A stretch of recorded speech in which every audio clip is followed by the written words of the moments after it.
Welcome to Femme and Furious, a podcast where pop culture meets a feminine framing. I am your host, Julia Rose Portella, and today I have a very special episode for you. And today we are diving into season 1 of The OC, a foundational text in my life. So welcome to the OC, bitches, because this is how it's done on Femme and Furious.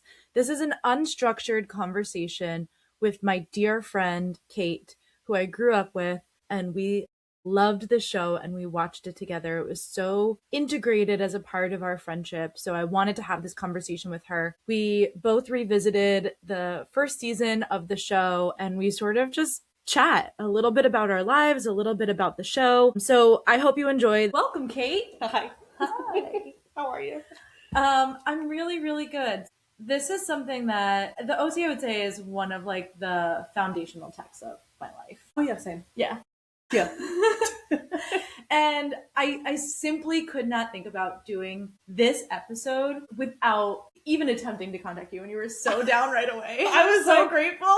When you texted me, I was like, any excuse to watch it again, first of all, because I've tried and, I never really got fully through. So I was like, any reason to like restart it again. But also I was like, when I think about the show, I think of you as a person. Like, me too. And that point in our lives. And just like every summer, to me, it's a summer show. Yeah. Summer vacation, sitting around, watching the OC. And, we kind of came into the show a little bit late. I was introduced to it by my older cousin. Then I feel like I kind of brought it into like our friend group because we were still kind of young when the first season came out, which was 2003. But I'll like never, ever forget watching those last seasons. Like live with you like every week, being like on the couch. Yep.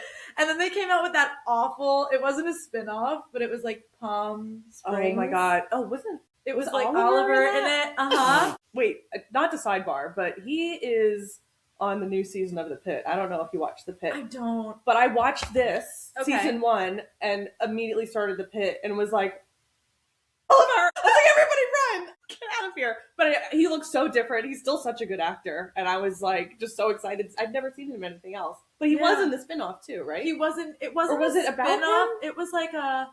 It wasn't Am a I spin-off. It completely was misremembering? It was like a mystery type of show. It did not do well. I did not remember that until you just said it just now. It's 20 years later. So. I remember sitting on my couch watching it with you. That's why. Oh, I watched it? Yeah, we watched it together. Don't you remember? I remember like just sitting. Yeah, because I think it's right. Like not one of those things that is important as the OC, which you so gratefully brought your box set, which mine is in the garage. It's shiny. You just like don't have TV like this anymore. No. And no, you really don't. I really was like, when I went into this season of television, like to rewatch it, I wanted to watch it with eyes of like nostalgia because it means so much to me. And I'm like, I've seen this season of TV so many times over the course of my life, probably more than any other TV show. But also like, well, how do I feel about it now? And I don't know. Did you ever watch Game of Thrones? Okay. I recently rewatched the first episode of Game of Thrones and I was like, holy shit, a lot happens in this first episode. Holy shit, a lot happens in the first episode. So much happens in this season of TV. Yeah. And it's hard to like bring myself back to a place where they were writing seasons as they went. Right. And seeing like, oh, okay, they wrapped up this plot point because they probably were going on break or it was probably Christmas or whatever. And like, oh, we come back and there's like brand new story, which like now that would just be like a separate season of television. Yeah. So multiple seasons of television across this first season, 27 episodes, a lot of TV. 27 episodes. Isn't that crazy? I thought 24 was a lot. And when I was on the streaming service and I just kept clicking and clicking, I was like, 27? I know. Imagine somebody creating 27 episodes of a television show now. It just would not happen. No.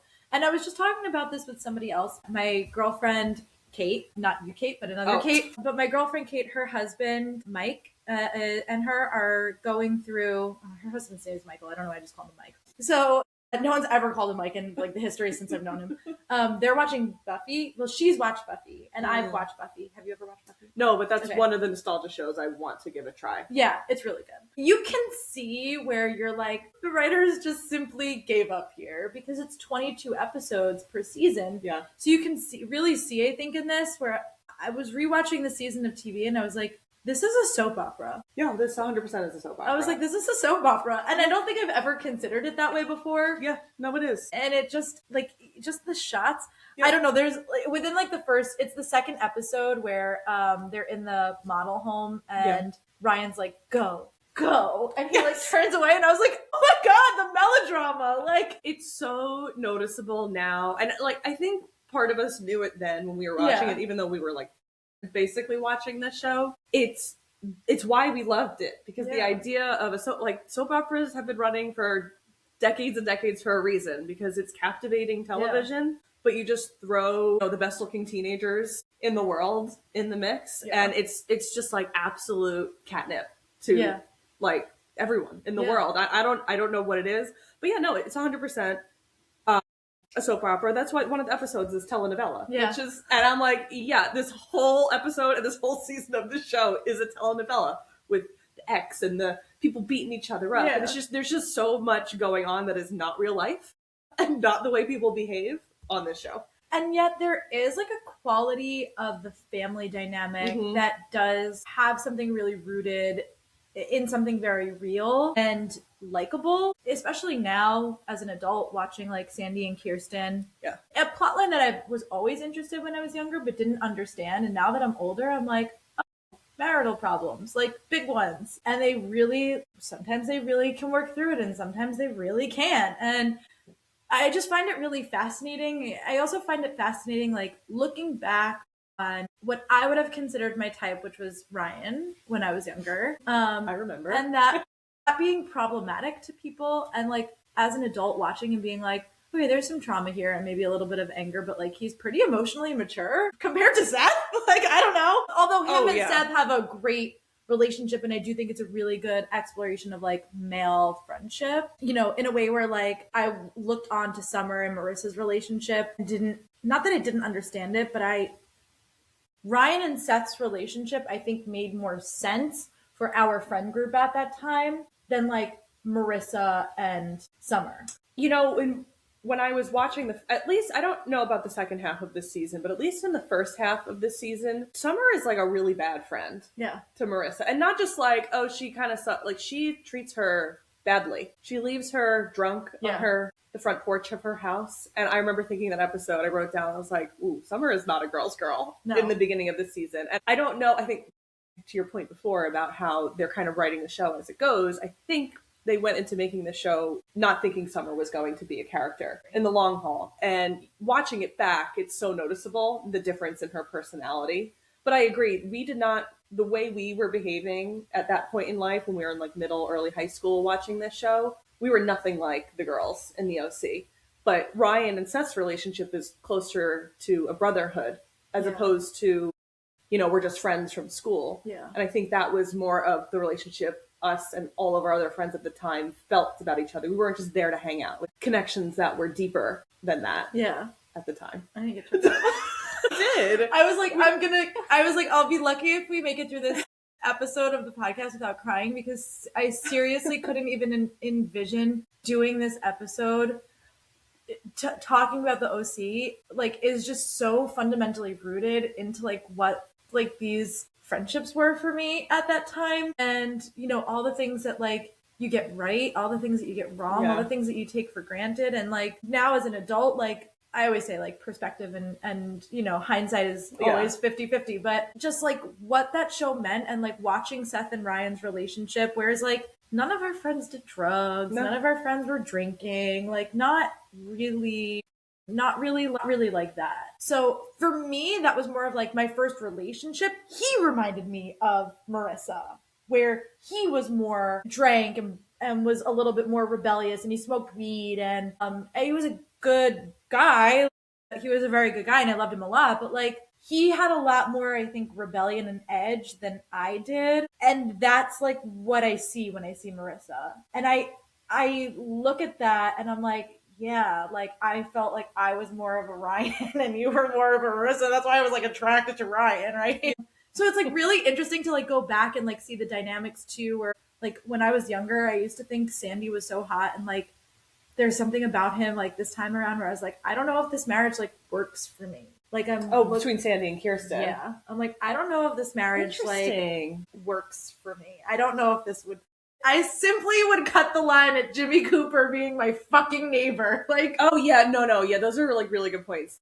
And that's like going back to this show is actually a soap opera, because the things these relationships are somehow handling are just not like Jimmy kissing Kirsten while she's helping him. First of all, her helping him in any sense, I know, is a boundary that is just should never be crossed. Yeah. Like when she gives him money without Sandy's consent. And there's definitely a lot going on there. I think the show tries to hone in on like, this is such a strong, this marriage and this relationship has such a strong foundation that it can handle anything. And, you know, I get it. I get that's what's happening, but I can see the cringe aspect of it. If I were in Sandy's shoes or vice versa, but I make it through something like that. And they just make it through in like an episode.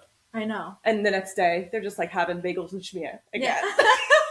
And drinking their empty coffee cups. It's just like, no, this is not how life works. It's also, you can see like so much more as an adult. I can see the threads of like Jimmy and Kirsten have this weird relationship, and because Kirsten gives him this money and she's insistent that it comes from her money, not their money, like drives Sandy to take this job, you know, this other job. Oh yeah, the high paying job.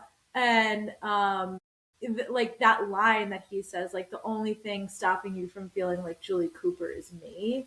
And I was like, this is how these like subtle digs in a relationship also happen, you know? Whereas like when you're a teenager, you're like, it's Seth and, you know, because those are so much more fundamentally like immature, and like they make so much more sense. So when Marissa's like, we've been broken up for a week and you've like slept with Teresa, and I was like, yeah, he's 16. I was like, I don't know what to tell you. We're making bad choices at 16. I know. It just, not me. No, I mean, like, generally, human beings are not making the right choices at 16, like, you're regardless dumb. of how severe the choices are. You are dumb. So, you know, it's just so, you can come on up. Come on. You can join us? What do you have to say? Come on. He got a shot today, so I'm not sure if you may have a hard time jumping up right now. Yeah, so what I did was I broke everything down into superlatives. There's a lot of episodes, so I'm sure we're going to talk about multiple. We'll start with best episode, but how I'll start us off with that is I will go episode by episode with my five words or less summary, because there's a lot to go through, okay? So we have the pilot episode, Welcome to the OC Bitch. Okay. Oh, that's your, I was going to say great title. Oh, yeah. That's not the title. The title is pilot. My 5-word summary or less is Welcome to the OC Bitch. Okay, then we have the model home, burning down the house. That's 4. So I feel like I should get an extra point there. The gamble. This is where I found myself really hooked into the show. And I have a lot to say about this episode. But my 5 words or less, and we can come back to these episodes or any episodes that you want to talk about. My 5 words or less is Ryan's mom enters the chat. The debut, Jimmy Cooper ruins Cotillion.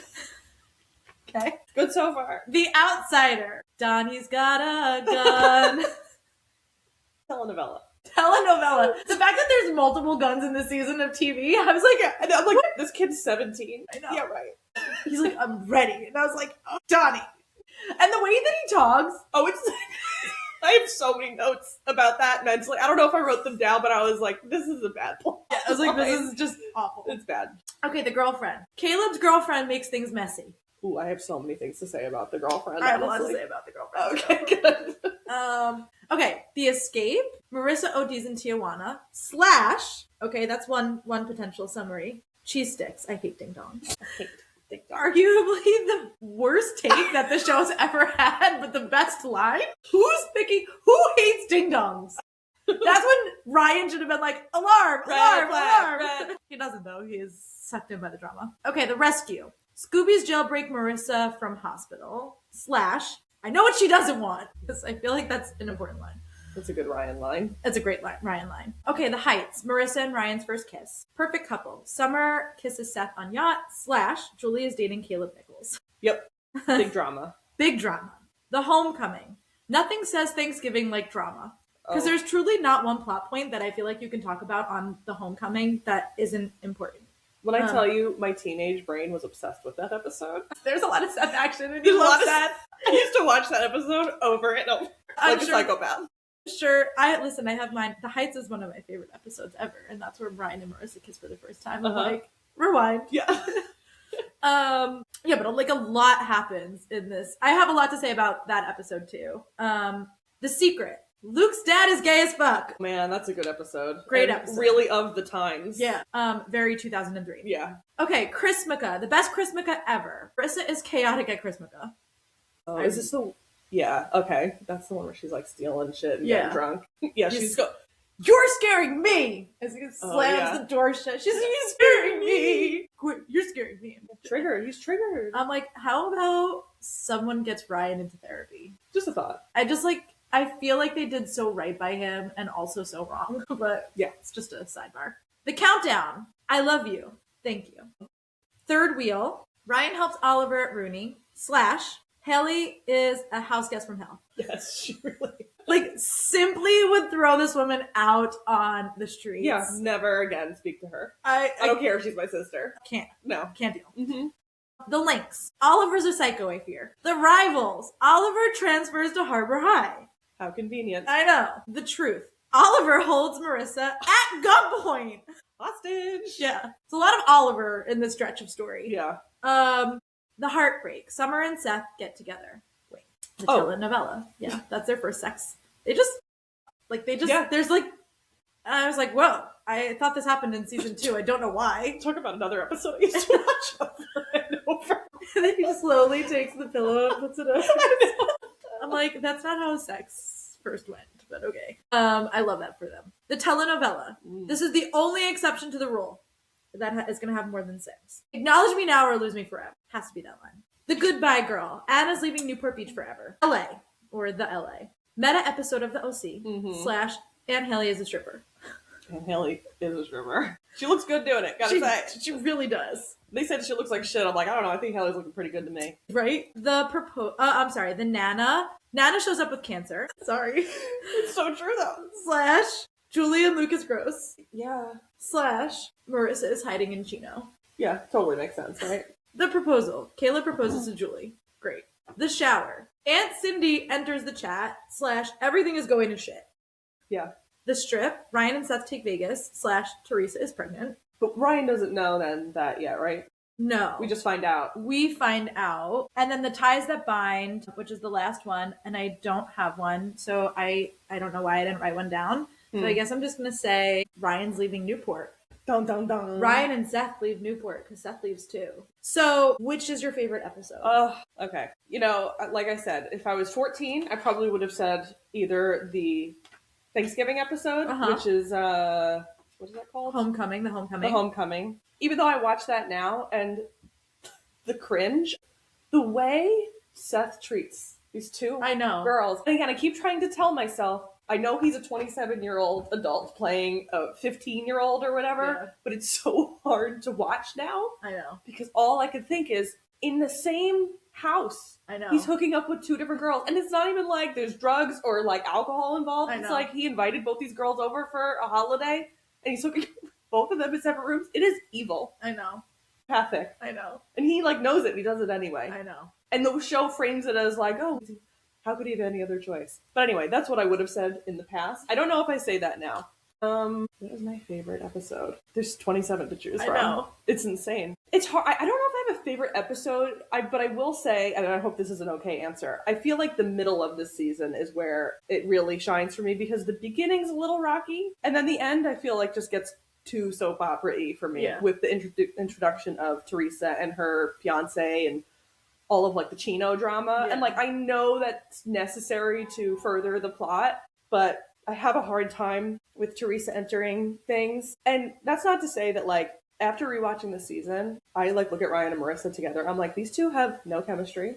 They have nothing going on with each other. I don't want them to end up together. I don't know if I felt that way then. I know I didn't care about them as much as I cared about them Summer in the past.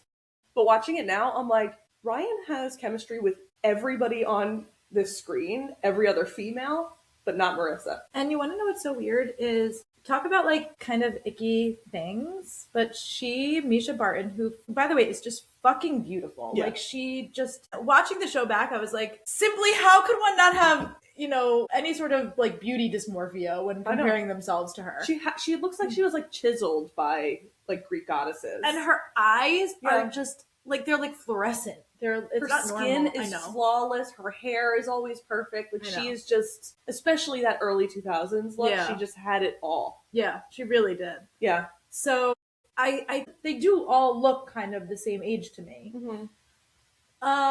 Simply grosses me out. But yeah, I agree with you. I feel like I always remember Ryan being much more introverted, quiet. Like, I think he gets like a brooding title, and I think to me, when I think of brooding, I think much more of like solitude and alone. But he's actually not. He's actually quite vulnerable and open with people throughout the season from the very beginning. The most chemistry he has with Marissa is when she's like, "Who are you?" And it's like, "Whoever you want me to be." She lights the cigarette. Oh yeah, and he walks over to her. That's the most chemistry that they've had, and then it like fizzles out, and I'm like, why are we fighting so hard for this relationship? Like, why don't you guys just go be with other people?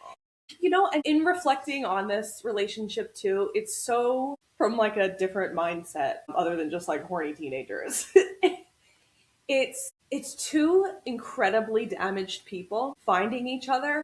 They're damaged in different ways, but they find each other, and there's something about their relative like damagedness, whatever you want to call it, that I think that they think they can't live without each other. And I think it's why the whole season there's like on-off tension with them, because they're probably not supposed to be together. Yeah. Probably. But they can't stay away from each other, because I think they both want to save the other. Yeah. It's a great point. Yeah, I really think that's, I don't know if that's the intention of the writers, but it's what I ended up taking away from it, because, I think you watch a teen drama, you're just hoping that you just want that tension, that sexual tension, you want them to get together. And they do, and it's not anything great, because I don't think they're supposed to be together. Yeah.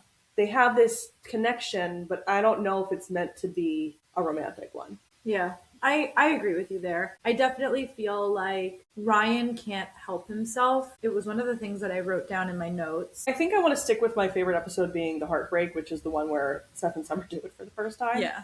Not for that reason. I think it's the nostalgia for me. And also I really do love at the end of that episode when Seth like gets up on the coffee cart for Summer. I don't know. It still like gives me the butterflies, and I still like I'm like, the Seth Cohen fantasy of someone doing that for you is just, Seth kind of sucks this whole season, and honestly just generally as a character now that I watch it back.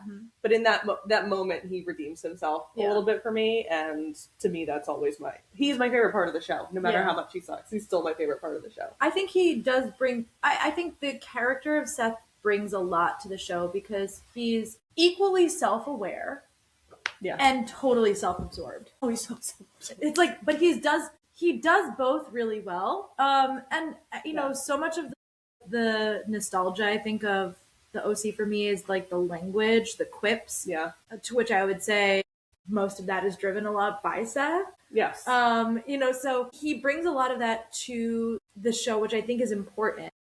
And it breaks up a lot of the tension. And it feels normal in the way that he responds to it, because it almost seems like he doesn't have to think about it. So when I hear Seth talk, it sounds to me like how a real person talks in a scenario, like, or at least somebody who's like drenched with sarcasm, which I am. So, like when I walk into a room and somebody's like, oh, like your mom and I are just having a moment, I'm like, okay, great. So he pushes past things, like, because he doesn't really care what they have to say. He wants to say what he has to say, and it's funny, and it's, and yet there's so many times when he responds to something serious that's happening with the right amount of appropriateness for that thing. And so he's not totally self-absorbed that he can't pull himself out of it, particularly when we get to the end and he's like, I can't even envision, what this is feeling like for Ryan. I can't envision what it's like to have a family like this. Like, he does stretch for empathy a lot. And then you're like, how is this person who is such a good friend and comrade to Ryan, such a good son in many regards, even if he doesn't have the best relationship with Sandy, right? How is this person so bad at romance? Yeah, because that's like kind of the unbelievable thing. Yeah. At least in the beginning of this show, when he's alone, he's a loner, no one likes him, he has no friends and all that. And he's the most interesting character on the show. Maybe it's just because Adam Brody is probably the best I know, putting Sandy aside, Sure. probably the best actor on the television show. I don't know if that's what it comes down to, but I'm like, again, I know we shouldn't compare a fictional drama to real world, but if Seth Cohen were in the real world, he would be the most popular, smooth, getting every girl he wanted, if that is how you behaved in real life. I know. And not to say that it's all good, because it's not, but it comes across as quick-witted and funny and confident, and but then his character's also supposed to not see himself that way at all. Yeah. So it's a really interesting dynamic. Yeah. He brings a lot to the show, for sure. So Yeah. the show isn't the show without Seth. No, it absolutely isn't, because then the show would truly be a soap opera. Yeah. Seth adds this element of quirkiness and, funny and comedy to the show that, you need that balance, because if they're going to throw in all these crazy drama plot points, you need Seth's plot points of like, oh, these two girls like me, to kind of balance things out a little bit. And just the way that he approaches that, right? Like, it's immature. Yeah. Incredibly immature. He's the most childish, really. The Seth Cohen starter pack, something that I thought was like so charming when I was a teenager. I was like, ew! Wait, I still think it's... I was like, you got both of these girls your favorite things. Well, yes. Yes. The cringe part is that he's giving it to two girls, I think.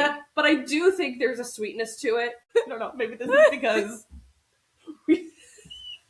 maybe we view men differently in the world. It's not ideal, but I would feel like this guy cares about me enough to put thought into putting something together. At the end of the day, he's a boy. He probably can't see much around himself, but at least he's trying to relate to me in some kind of way. I don't know, now that I'm saying it out loud, though, I'm like, no! Am I falling for it? Am I falling for the toxic males? Now? I think when I was a teenager, listen, I think for a lot of my life, when I was a teenager and definitely through a big part of my 20s, relationships were so important to me. And I think in my stretch of being single, I've discovered something within myself that I just don't think I would have ever found in a relationship or in another person.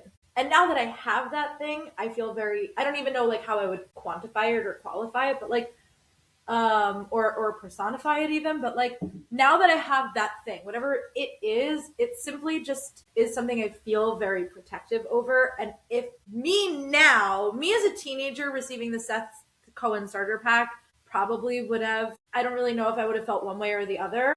I think I would have been more like, this guy got me a gift. I think now that I'm like, you are openly dating two of us. Yeah, it's ick. I don't know, but in high school, in my 20s, I had a lot more self-doubt, so I was a lot less picky in dating.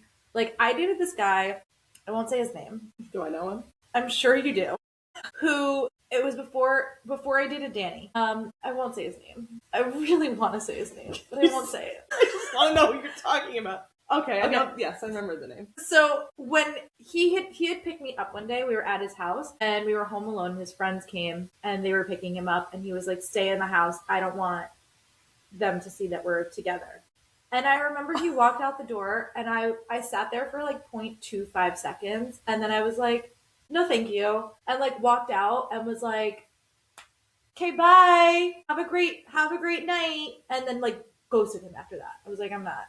I had class. Remember this. I had class with him, so I saw him, but I was like, no. I don't think I think I had much more self-worth, and I think a lot of that detracted in my 20s, and I gained a lot of it back, so maybe it's like self-worth that I'm talking about. If a man now gave me a insert man's name starter pack, I would physically gag in his face. It's not a good gift. I'm agreeing with it more now, and I think I'm doing some self-reflection while we're sitting here. And I'm going to explain my point of view. Okay. We and you were very different people in high school and in middle school. As you're aware, I did not date anybody until I was 27 years old. Boys were tough for me. Yeah. I did not know how to be friends with them. I did not know how to date them. I did not feel I received any attention from them. Who knows if I actually was, and I just was oblivious to it. I don't know. I'm not in the past anymore. So I'm pretty sure that like if 14-year-old me received any gift from any boy who was like, I like this person enough to put something together for this girl, I would have been absolutely beside myself. So I think I look at that now as I look at Seth. He's a teenage boy. He doesn't know any better. He thinks he's doing something kind and friendly for these girls. And he wants to like make amends, make peace with them, and just be like, this is all I know in the world, are the things that I like. So I want to share that with you. Yeah. I think that that's sweet in a way. Yeah. And, but at the end of the day, you're right. If right now, if I was, I'm married now, but if I was dating somebody and like we were dating for 2 months and he's like, oh, here's a gift of all of my favorite things, I don't give a fuck about what you, I'd be like, okay, I'll see you later. The gift is creating a Julia starter pack that you're going to watch. You're going to do. Yeah, get things for me, or even things that we have in common. Yeah. Like something we could do together, obviously, but like, because we're looking at it with a mature brain now, I think we can see that this is a ridiculous thing that he did. But that's a very interesting point, how we see that completely differently. Yeah. And what's also fascinating to me is Seth, is Anna and Summer both give Seth a thoughtful gift that was designed for Seth. That's very, because they're women. Seth gives them a gift designed for him. Because he's self-absorbed. I know. So I struggle with it. I really love Seth as a companion to Ryan. Yeah. And I like Seth a lot more. I actually think Seth's season to shine is in season 4, which is like arguably the worst season.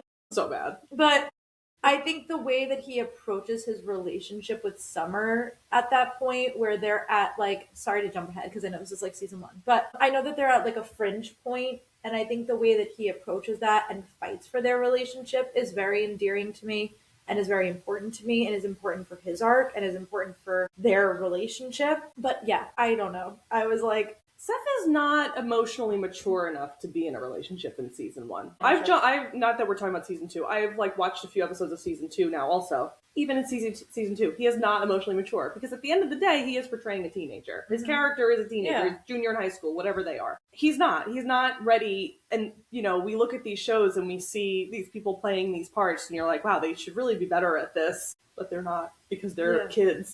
But the show treats them like they're adults. They give them adult storylines. Yeah. So you expect them to behave a certain way. And it's like, of course Seth is acting this way because he's a fucking dumb idiot. Yeah. He doesn't know any better. He's been on the planet for 15 years.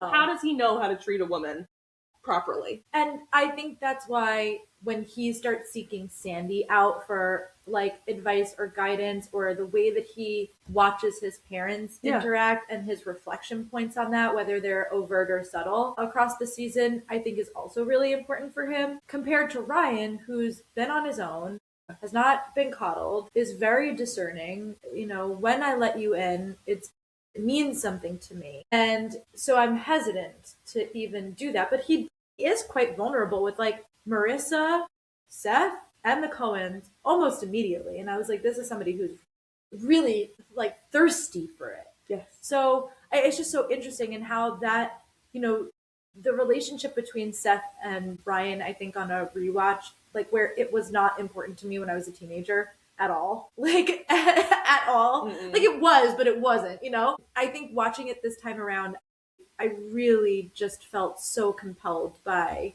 their connection and what they can provide for each other, and this loyalty and stability that they have, and what the Cohens really provided for him. So I wrote down a couple of different things on a couple of different episodes, but I wrote down a lot on the gamble, which is the 3rd episode of the season. Ryan's mom enters the chat. We have Kirsten going to the juvie with Seth. Mm-hmm. Seth asking Kirsten, she's like, what do you want me to do? And he's like, I want you to come with me. And the way that that Kirsten and Sandy comply to what their children need, and Ryan as a child of theirs, through the rest of the season, Marissa's in trouble. She's with Oliver. Sandy, give me the keys. Yeah. Give me the keys. I'm going with you. Yeah. And you're like, okay, this person who's been all alone in the world. So the fact that Kirsten just like immediately complies with like, that's what Seth wants right now. And so I'm going to go to juvie and visit Brian. And the fact that Brian then immediately defends her. Yeah. And that's what sells it for her. Mm-hmm. That like, this is just a really good kid under really bad circumstances. I love that. I also love Kirsten. We have them finding Ryan's mom, and then casino night. And Kirsten tells Ryan's mom like, hey, time to lay off the juice. and that conversation, the fact that she's like looking out for Ryan in that moment. Yeah. And all of the promises that she's made, you know, to Ryan that Kirsten is trying to get her to honor and be in integrity with for Ryan's benefit. And then, you know, Ryan's mom falling over drunk, all of the Cohens rush over. All of them. Seth included. And I wrote down, Seth is with Summer. Yeah. And he's actually like, sorry, that's more important to me. Yeah. And at that moment, watching that back, and you're like, wow, you see how like Seth has a one-track mind. Like Seth has one brain cell. It's fucking Summer. So the fact that he's like sorry when he's finally getting some attention from her to like go rush to be at Ryan's aid, just I think shows how deep these people have influenced each other in the course of a weekend. One weekend. It's like, whoa, the time lapse of things. I was like, the time period feels like it's so much more, but it's not. It's been one day, but okay. Ryan's mom saying, you hate me.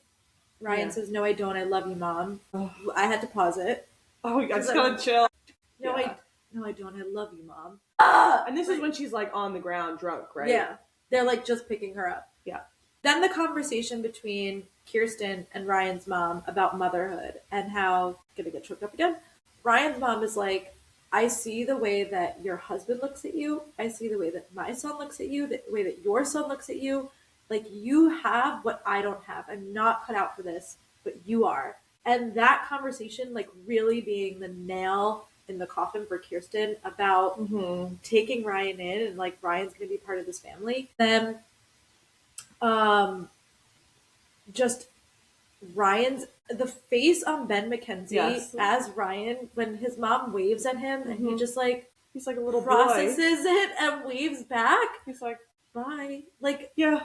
And then the way that he so earnestly says, like, I guess I'll unpack later. Like, I guess I'll unpack my stuff later. I was like, oh, this is the episode that I'm hooked this time around. Because the show starts off like, we're stealing a car. Hello. Yeah. So it's like, we're here. But the fact that, like, this was the episode where I was like, oh, shit, this is a good TV show. This time around. I don't know how I felt about it when I was a kid, but this episode really stood out to me, and I was like, I really, really loved this episode. Yeah, agree. It's funny, like, I was writing a lot of notes down in at least the first, like, maybe 8 episodes or so, and then, as I was saying to you earlier, I kind of gave up because I was just getting too into it. I, like, couldn't find it in me to write stuff down. For some reason, that's the only episode of the beginning to write any notes for. Great, I took them all. I know you did. And I'm like so grateful that you did. But that episode really is so heartbreaking. When you think about if that was real life, what that situation would look like. And again, I know it's a TV show, but the trauma, like even that moment alone, the trauma of this boy's mom can't get her shit together enough for her son. And it is so sad. And it's like, thank God Ryan has this family, but when you look at it, and I remember back when I was a kid watching it being like, oh, it's for, it's better for him to stay at the OC and live with Andy and Kirsten. Like, obviously this is what makes sense. But I look at it now as, someone approaching a point in their life of like wanting to be a mother and being around a lot of mothers and, being around a lot of families that I work with and stuff like that. And I think about the reality of what she's doing to her son. Tragic. And it is the saddest thing in the world. And yes, is he better off? Probably. But at the end of the day, a mother is a mother, and he's going to remember that moment for the rest of his life. I mean, he does, it's like so impactful for the other times that we get Dawn throughout the seasons. Yeah. But I mean, even just the fact that, so episode 1, right, is on a Friday. Episode 2, so Friday, we end Friday into Saturday. They get drunk, they go to the party, they come home on Saturday night into Sunday is episode 2. And then episode 3 is, I guess maybe it's a week later. So I don't know. I'm like, probably because he goes back, because of the model home situation, he goes back to juvie. Yeah. At the end of episode 2, I think. Yeah, you're right. So there's a time. So he's probably in there for about like a week or a few days. Yeah. And then by the next weekend, he's only been with the Cohens for a total of like 2 days. Yeah. Because half of that time he spent back in the prison cell. Yeah. But the fact that they can all first of all, the fact that Seth makes a friend so fast. I know. And that they all make this connection and this willingness to, I don't want to use the word save, but be there for this boy. Yeah, it's a beautiful thing. And this is Kirsten breaking down that noopsy barrier that she kind of enters the show with a little bit. I mean, she's not as noopsy as the other ones, but she has this huge boundary up, rightfully so. She's like, who is this strange child in my house, Sandy? Why did you bring him home? Like, this is not okay, which, talking about their relationship. Yeah.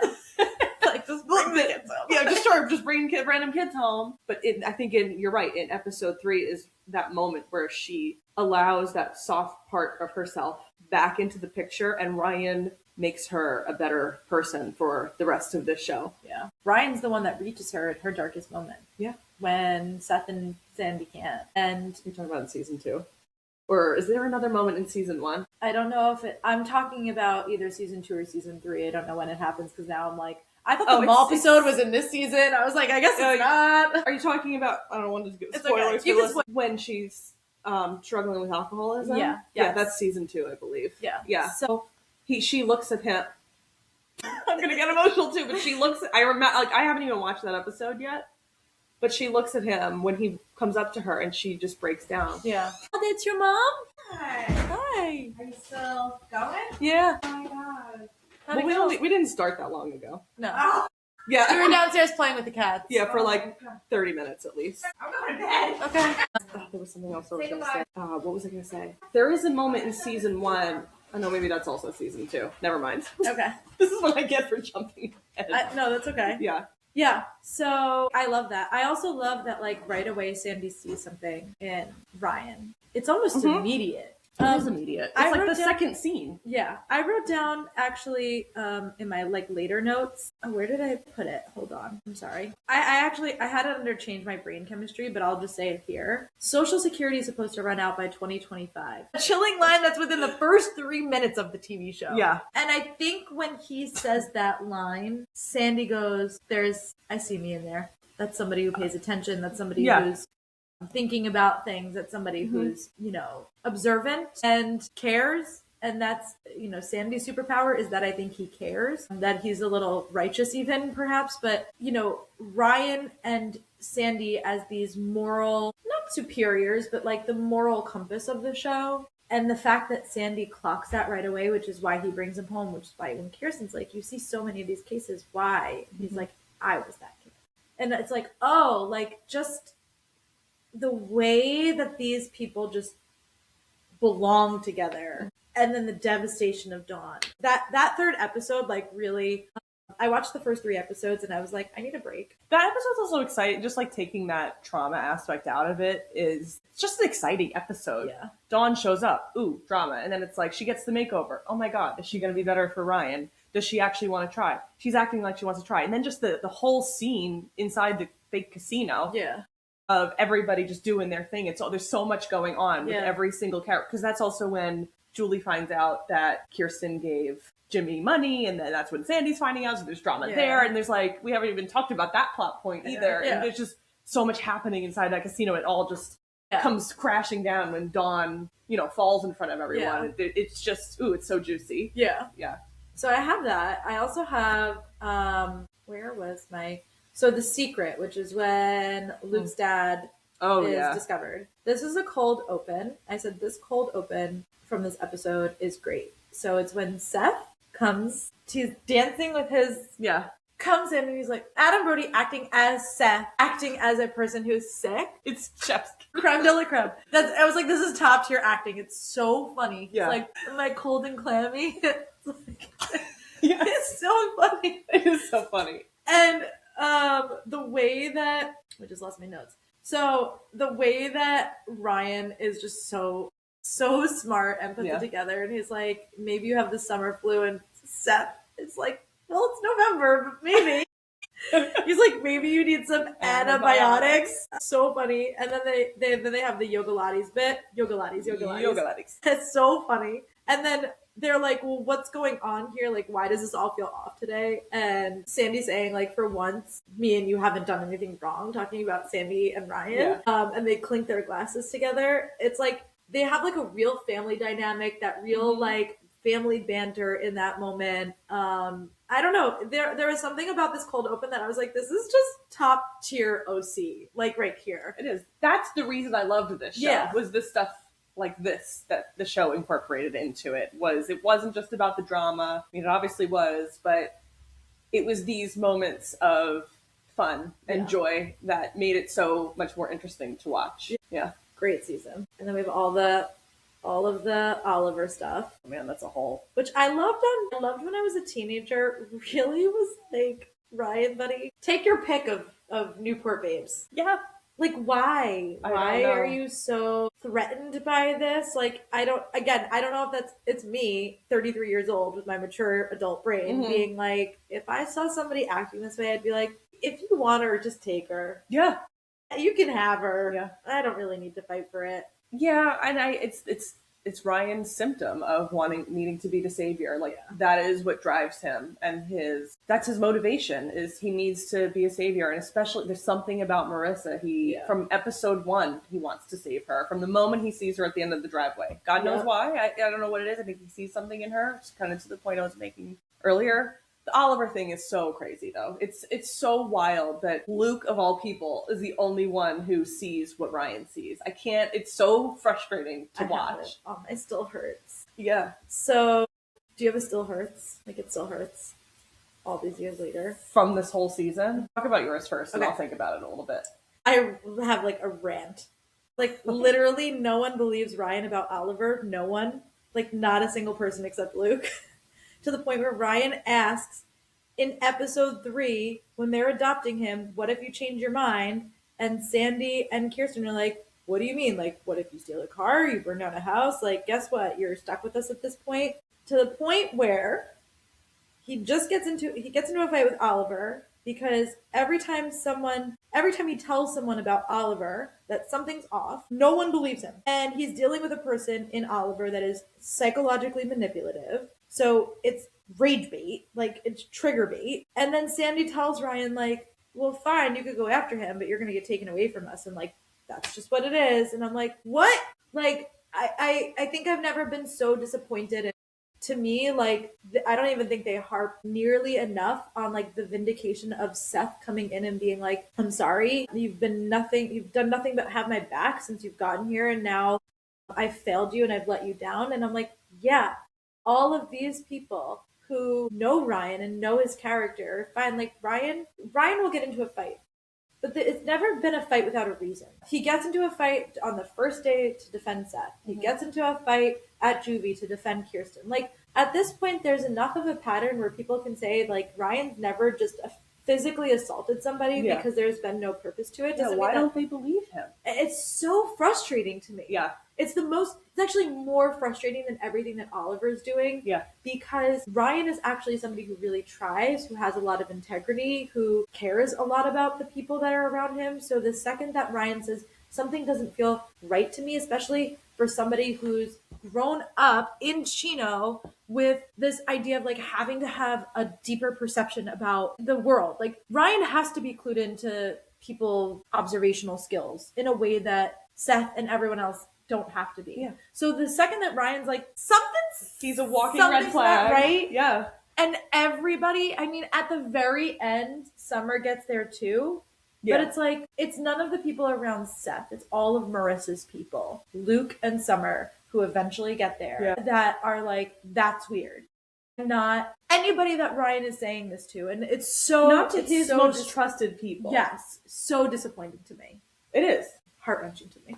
Yeah, it's that whole chunk of like 5 episodes, whatever it is some of the most maddening television you could watch, because everything that they say to him up until that point is true. And then this kind of like this rich kid comes around and like is flashing all this flashy stuff, which still to this day, I don't know where all that stuff comes from. I don't know who Oliver actually was. And they all believe him over Ryan. I know. The person who has done his best, however many episodes in at this point to be the best version of himself, has nowhere else to go. Why would he put that all at risk just to like make stuff up about a guy? Why don't they believe him? And it's not until that moment when Sandy, that's when he says, give me the keys. Yeah. And you're like, no fucking way is Sandy shutting Ryan out again. And it's finally the breaking point where it's like, oh God, like this feeling of relief washes over you. Like he finally leaves him, but it's almost too late. I mean, I know everyone makes it out alive, But it's just, it doesn't make any sense based on the relationships that Ryan has built with Seth, Kirsten, Sandy, and Marissa, everyone else around him. And like even when they get to the penthouse and he goes up and Sandy tries to steer him away twice, and Ryan both times is like, no. So he goes to the door and he's like, Marissa. Yeah. Marissa doesn't answer. And Sandy's like, says it again. He's like, come on, like, let's go. And he's like, no. Like, he knows something's not right. He got the phone call. Yeah. He trusts his gut. And we see Seth apologize, and we see Marissa try to apologize. Yeah. And like how I just don't think like I realized this when I was younger, just like how damaging that was for him to have all of these people not believe him after everything. And the shift in Ryan from the first half of the season after, and what that the way he kind of pulls in a little, because he does. Really good writing. It is, and I also, not even just the Ryan aspect, the Marissa Ryan relationship, and Marissa allowing Oliver in as much as she does is crazy. I mean, I don't like to use that word, but it is. It's like you said earlier, like, take your pick of any other girl. She clearly is she's spending so much time with this guy, and she's in a relationship with Ryan. He is not just her friend. If I were Ryan, I'd be like, goodbye, Marissa. I would not give her, I don't know why he gives her so many chances during that and even after it. It is terrible what she does. She's just like, he's my friend, Ryan. If he's my friend, he should be your friend. It's like, no, we're dating. You shouldn't just go make friends with a random new guy and spend all of your free time with him. Blows him off on New Year's Eve to the point where like, and I love that episode. I think that's actually one of my favorite episodes, the countdown, but like to the point where like Ryan has to like run because Haley puts it in his head that if he's not there, she's going to cheat, which is what's happening. Yes. Until he gets there. Yeah, she's emotionally cheating on him. I mean, like, it's just so, it's very teenage. So again, yes. Okay. Grain of salt. But, you know, just the way that Oliver really allows the way that everyone allows Oliver to infiltrate their group, and the way that nobody defends Ryan. And I think it means a lot to me when Seth says, I'm sorry I failed you, because I don't think that he gets that from other people. And I think that all Ryan does throughout the entire season is defend everybody else. He does. So, particularly Marissa. Yeah. Which is why it's when also she doesn't annoying. always deserve it. No. Marissa's troubled, to say the least. Yeah, she really is. Also on my still hurts list is Seth and Ryan leaving at the end of season 1. Yeah, it's terrible. It's awful. What hurts even more is that in the beginning of the season, episode 2, Sandy says to Seth, promise me no matter how bad things get, you'll never run away. And it's interesting. Also, I just want to say I do have a still hurts moment, but it's interesting that Seth runs away. Like I used to watch that and be like, why would he do that? Yeah. Why would he give up everything he's gained? I know. But I'm reanalyzing that now as I rewatch it, and Seth is a boy who's never had anybody, and he feels the only reason he has things now is because of this person who's entered his life. He finally has a trusted human being on his level that he can share with. He has a brother, and his brother abandons him, and that is Seth's own trauma. And like, am I saying that running away is the choice here? No, but I understand it more now from Seth's perspective, why he felt so abandoned and left behind, and just, he never felt understood by anybody until Ryan came around. Like, Ryan is the reason Seth began to have hope for life. And, you know, we don't know Seth before Ryan, but it's really implied that he's a sad kid. He's sad. He is alone. He's emo, you know, he's all of the things. And Ryan brings out this side of Seth that Seth never knew he had. Yeah. And I just don't think he's, as we've discussed before, he's not emotionally equipped to handle anything, including this, including being abandoned by the one person he's finally felt a true connection with in his life. So I kind of get it a little bit more now. He's angry. He's pissed. He's upset. It's just, in his own little self-absorbed world, he has nothing anymore. So what's the point? Yeah. Is that your moment? No, I have a different one. My other still hurts moment, which we haven't even talked about her at all, is when Anna leaves. Again, it probably didn't hurt me at the time, but when I watched this again, I'm like, Anna is the best character on the show. I love her. I am obsessed. She is so smart. She is so sweet. She is such a good person. Even her interactions with like the adults on the show, with Sandy and Kirsten, she's so respectful but also cool, and she's not weird. She is just so confident in herself. And I'm like, first of all, Seth and Anna should be together. Yeah. It made sense. It makes absolute sense for the two of them to be together.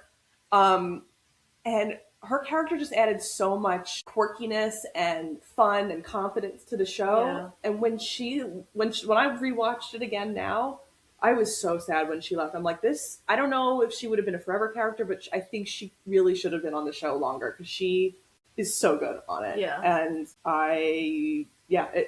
that scene when she's walking away and she's got the tears in her eyes and, you know, the backpack on her shoulder, I'm like Seth, I'm like, Anna, please come back. I know. Just him acknowledging what she meant to him.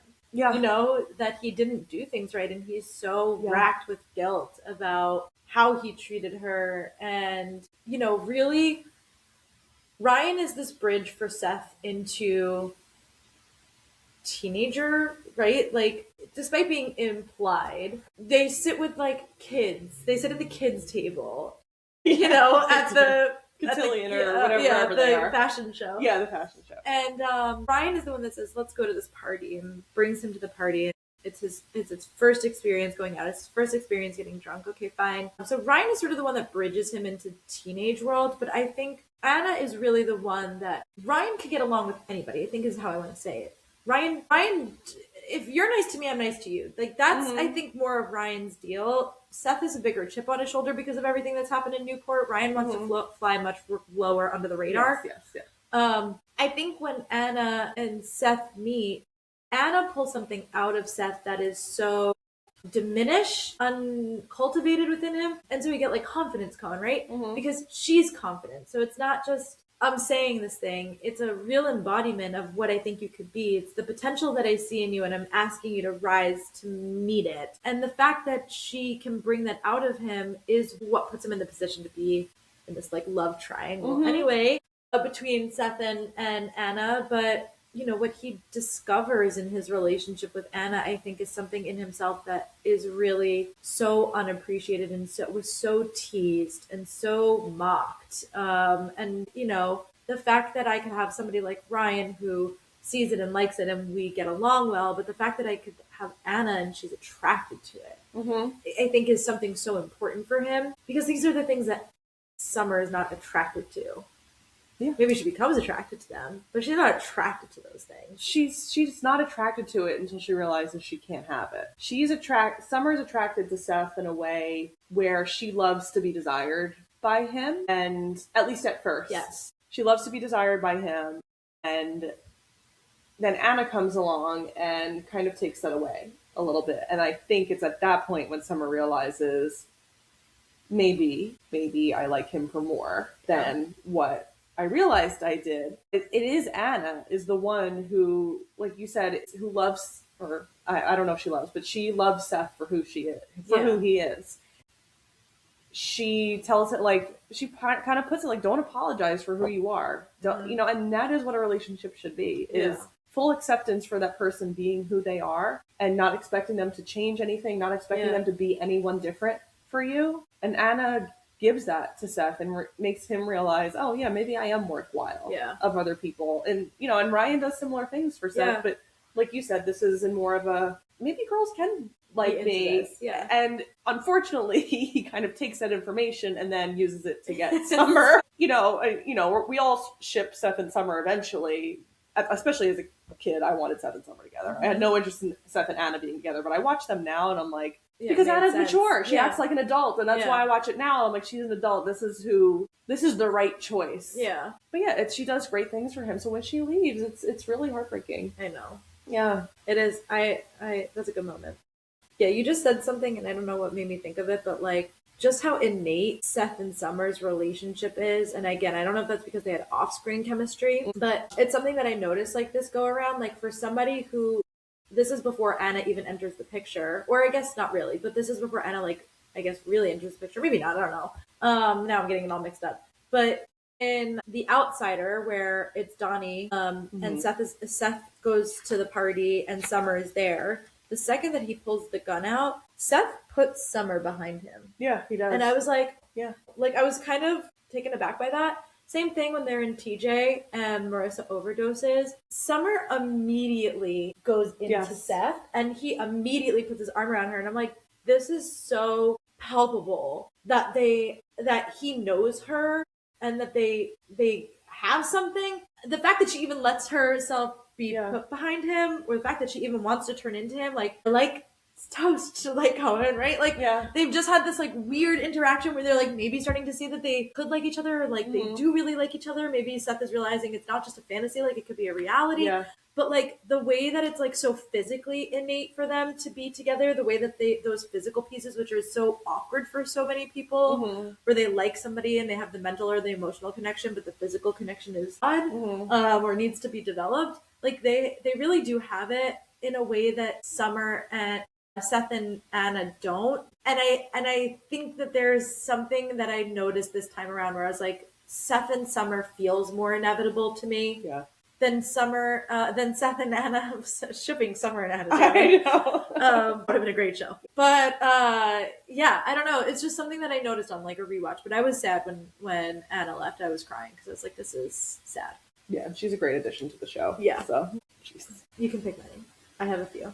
Tell me yours. Who are you? You always loved that. I watch that now. Like, this is... It's good because it's someone said that to me, I'd be like, please. I know. But do you want to know why it works? Is because it is cheesy, and the way that Marissa responds to it is, okay. She's like... she does kind of say... She's like... I mean, Marissa being Marissa, who has, like, you know, her personality like, isn't always there. She just kind of like, okay. Yeah, she's like, she clocks that it's cheesy. Yeah, she does. So that is true. I think that's why I like it, because it's like this, probably the stupid cheesy pickup line that he's heard Trey say out in Chino or whatever, and like, you know, runs away with. So that, I have that. Obviously, welcome to the OC, bitch. This is how it's done in Orange County. Yeah, obviously. This is a 2-for-1. Okay. You know what I like about rich kids? Nothing. But then in the next scene, right, then it cuts to commercial break. You know what I like about rich kids? Bam, nothing. So it's like the thing, like the line in the moment and then Seth reflecting on the moment is so great. You're a Cohen now. Welcome to a life of insecurity and paralyzing self-doubt. See, I knew if you said a few, I'd be like, oh yeah, I know these. Yeah. So I think those earlier lines, like because these are all early, and I'm like these being like the first 8 episodes, like that pilot season that you used to get like of a TV show. Yeah. I'm like, wow, this being in like those first 5 episodes or like 7 episodes or so, I was like, this is just like great writing. Like just so good. There's so many lines throughout, you know, throughout the season that are really, really good. But I really was focusing a lot on the early ones because I just think they're so great. In the first episode, the only quote I wrote down in all my notes was... when they walk into the party, and Seth is obviously, this is the first party he's ever gone to, and they're just like walking around, and Seth just like word vomiting. He goes, oh, hey, cocaine, awesome. He like can't help himself. He can't help. It's like how he copes. Hey, cocaine, awesome. Yeah, it's like how he copes. It is how he copes. Like you said, like being your sarcasm expert, like it's just the best, because when someone like Seth is in an uncomfortable situation, this is all he knows to do. Is just like make fun of the world around him, or just like make light of everything around him. And that's what I love about this show is, you know, you watch any other show, they just show you a teen party. And then in this show, they show you a teen party, but with like Seth's comedic commentary. And it's hilarious. Because this is it's also your inner dialogue. It is your, oh, hey, cocaine, awesome. That's exactly what I would say. I'd be like, why am I in a place where there's cocaine? As a 14-year-old. When I worked in Manhattan, I worked in finance, and I went to a meeting, and they were like, literally everyone had a line at the table. Shut up. And they were like, would you like one? And I was like, I would not. I would like a chocolate chip cookie from downstairs at Godiva. I was like, no, thank you. And I remember going back to my little cubicle and being like, where did they get cocaine? Like, where does one find cocaine? Office meeting level. I'm sorry. I was like, oh, I work in finance. Oh my god, that's hilarious. I can't believe that's a true story. I mean, that's what I knew I needed to quit. Yeah, you're like, okay, I think this isn't for me. Seriously. You just said, okay, cocaine, awesome. I wish that came to my mind because no one would have gotten it, but I would have laughed. I also dated this guy. I was so in love with him. His name was Brian. I was so in love with him. I just like thought he was the creme de la creme. And looking back, I'm like, ew, Julia. Like He was a man. he was a man. And we were out one day and we were drinking, and he was like, I think when I tell people I've never done drugs, or like now I've smoked weed, but at the time, like I, never really done anything. And I think when I tell people like I've never done drugs because I'm so outgoing, people are shocked by this. For every time, all through high school, every people time would say that about you too. Yeah. And we were children then. I know, and I'd be like, no, this is just my personality. I'm like, I get called. I'm like, you guys go and get drunk on the weekend. Like I used to go to like, there's this guy in high school, Kenny, who would have parties. Yeah. I would be the one that would call my mom the second everyone would get drunk. I'd be like, can you come pick me up now? Yeah. I'd be like, everyone's drunk. I'm done with this. Yeah.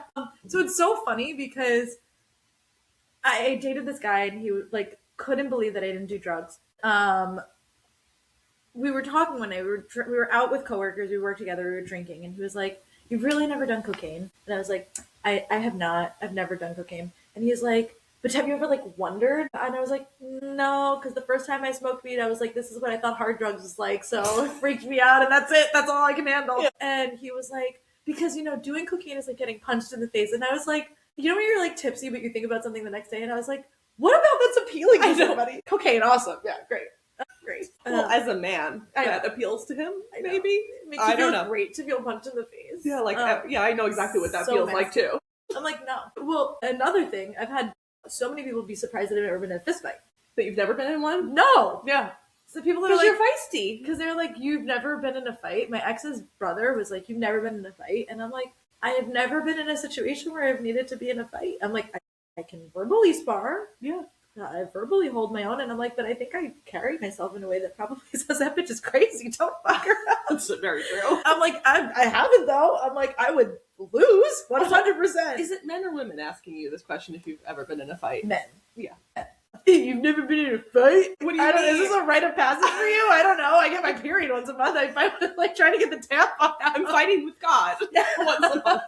I'm like, have you ever used a Flex cup and tried to get it out? It's the truth. They really suction it. Have you ever stuck a plastic rod up your vagina and then had to pull a cotton your own uterus out of your vagina? Are you desensitized to your Have you own done blood? that before? Oh my god. That's crazy. Girly pop. You really should try it. You're so busy doing cocaine, you don't even know what it's like to be desensitized to your own blood, babe. I don't understand. I'll never get it. I don't even know where one would find cocaine. Moral of this story.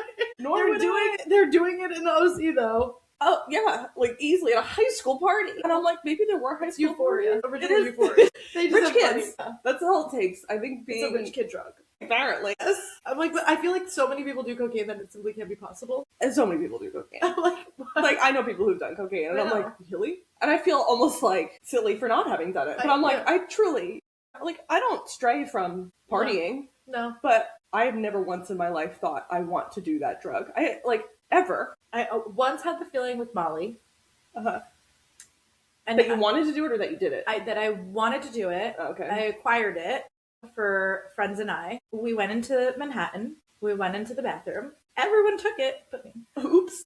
I was like, I flushed mine down the toilet and I was like, what was your intention in that moment to take it and then you just like panicked or did you change your mind before you even walked in there? No, I changed my mind as soon as like once the moment was there, I was like, something about like coming home to my sisters because I was still living here at the time.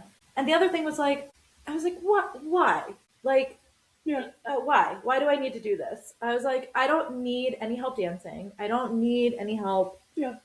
So I flushed mine down the toilet and later told all my friends I did not do this thing and I'm going to make sure that we get home safe. So have a great time. Yeah. And I'll be over here supervising. And I had a really nice night and we had a really nice night and it was fun. But then I was like, no, I'm good. And then I remember like hitting adulthood, like really adulthood, because I was in my 20s, probably like 20 or 21 at that point. And being like, wow, Molly is bath salts and ecstasy. Like, it's methamphetamines. Like, you simply don't need to be doing this. Why you feel so good when you don't need to be doing that. I'm like, knowing that it's crystal meth in there gives you a different perspective on what you're doing. Yeah. It's like, yeah, I'm glad I didn't do that. Yeah, good call. Yeah. But I don't judge. I get it. It's like cocaine's a rich person drug, I guess, or at this point it's supposed to be perceived as a rich person drug. I don't drug. think it is anymore. I think it maybe used to be, but everybody's done Yeah. cocaine. I feel like me and you are the only two people on earth who probably haven't. We're done like, it. cocaine, cool. I'm like, that's why that joke is so funny, because I'm pretty sure that's what I would say if I was in Seth's shoes. I just thought that was such a funny line, and like that's just such an example of the way Seth treats everything throughout the show. Yeah. Everything that's serious that's going on, he has a joke for it. Yeah. And it's just so good. The comedic timing is perfect. I love right before that too, the way that Ryan connects with him, where he says "Welcome to the dark side," using Star Wars language to bridge Seth into. Oh, true. I never even thought of it like that before. Like they're both really quite intentional with their language. Yeah. Well, doesn't Seth say that originally? He says they both say it to each other. I can't remember if Ryan says it first or Seth says it first. I think Seth says it first. Yeah, because he uses his own words against him, essentially. Yeah. And the only other quote I had was, which is definitely not a favorite quote, but when we were talking about the Donnie episode before, which one is that? The Outsider. Yeah.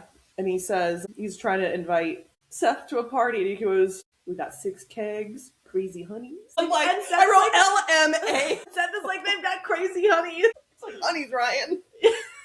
I'm like, this is not the way people talk. It's just so funny. Donnie as like the stereotype of like a white thug. Especially because it's Stefan from the Vampire Diaries. Dude, you ever watch the Vampire Diaries? I didn't. It's just so fun because he's so like, and they probably introduce his character to be like, this is what Ryan could be, but he's not, because Ryan's smart and he's like, all this stuff. So they introduced this character to be like, Ryan and him are from the same place, but Ryan chose like the path of righteousness, and Donnie's like, no, I'm gonna bring guns to party and be excited about 6 kegs and crazy honeys. Crazy honeys. Anyway, those are the only 2 quotes I wrote down. I thought it was a great quote. It's a good one. Okay, most iconic iTunes ad, best song of the season.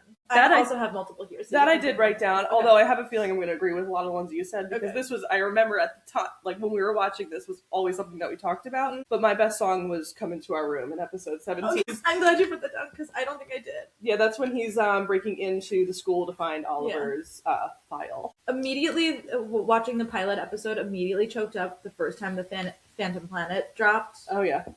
Just like hearing the piano in the background.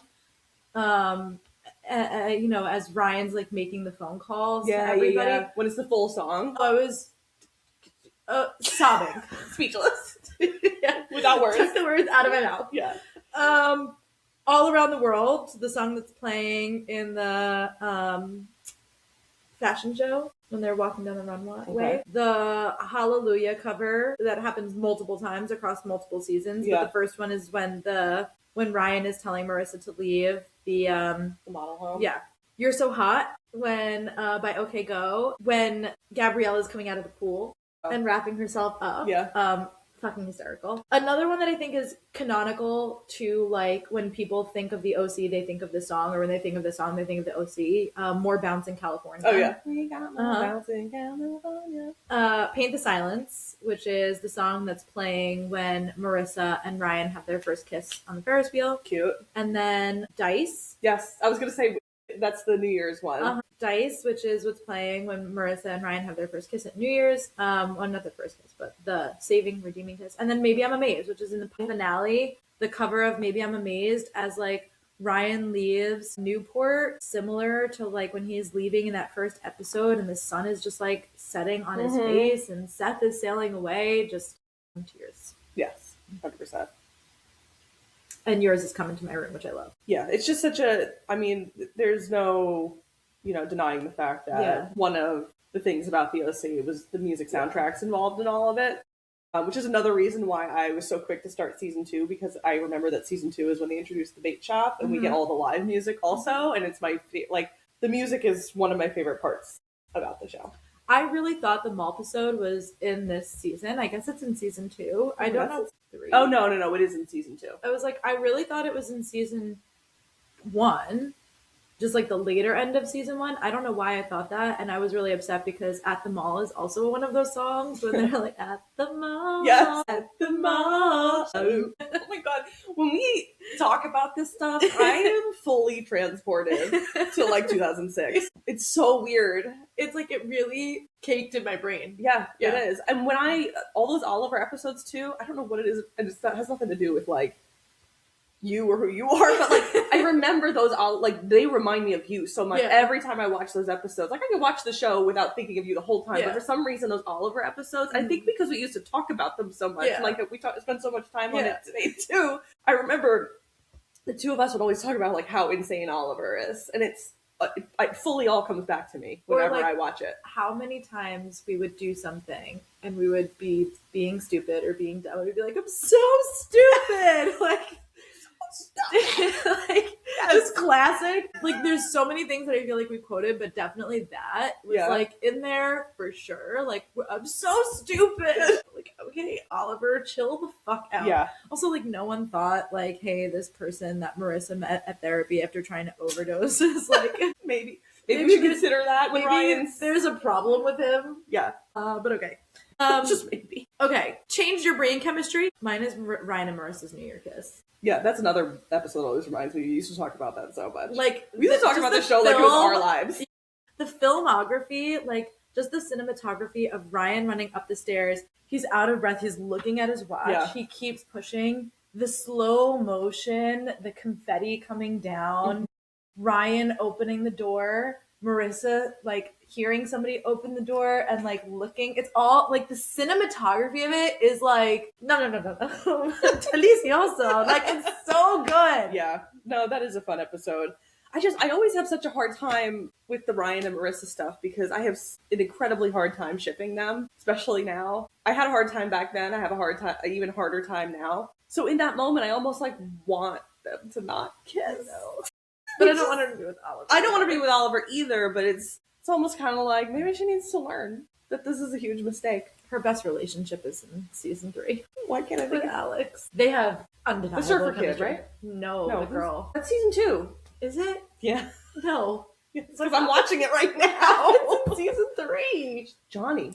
He's the surfer kid. Shit. And Volchuk. Johnny and Volchuk are both at that other school. Season 3. Yeah. Johnny completely escaped my mind. I think the only reason I remember this so well is because I used to love season 3. Season 3 was the season I used to watch all the time. I never watched season 2 because Seth and Summer weren't together. I'm such a fucking loser. But now that I'm watching season 2 together again, I'm not gonna talk about that.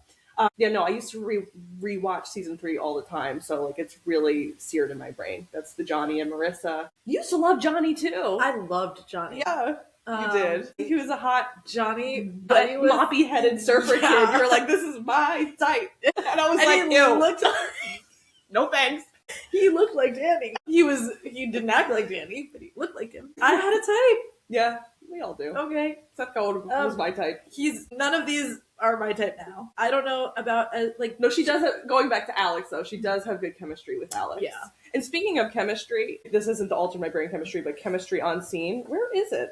It's the girlfriend. Episode 6. Ryan has so much chemistry with hot with Gabrielle. I was like, she is so hot. She is fucking. I'm like, who is this woman, and why was she never on anything else ever that I've ever seen? And I'm like, I ship the two of them more than I ship Ryan and Marissa this whole series. She had a nice arch when she was just so like sultry. Yeah, she was just like a woman. Yeah, you know. And she and Ryan just like in one episode, in like the pinky finger of the show, have more chemistry than him and Marissa ever do. Sad. It is sad. Really embarrassing. Shiro Award. Anna. Anna's my hero of the season. I really think that she is the only like level-headed person in the whole series. It's probably because she's from the East Coast. Yeah.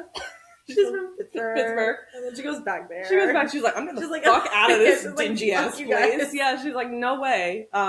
She's my Shiro. She brings so much light and beauty to the season that all the other characters are superficial, and she's not. Yeah. And maybe not Ryan so much, but yeah, she's my Shiro. I think she is like feminism defined. Yeah, I have in my notes that Anna's a girl's girl. She is a girl's girl because she even supports Summer when she starts dating Seth, and she's still her friend. Yeah.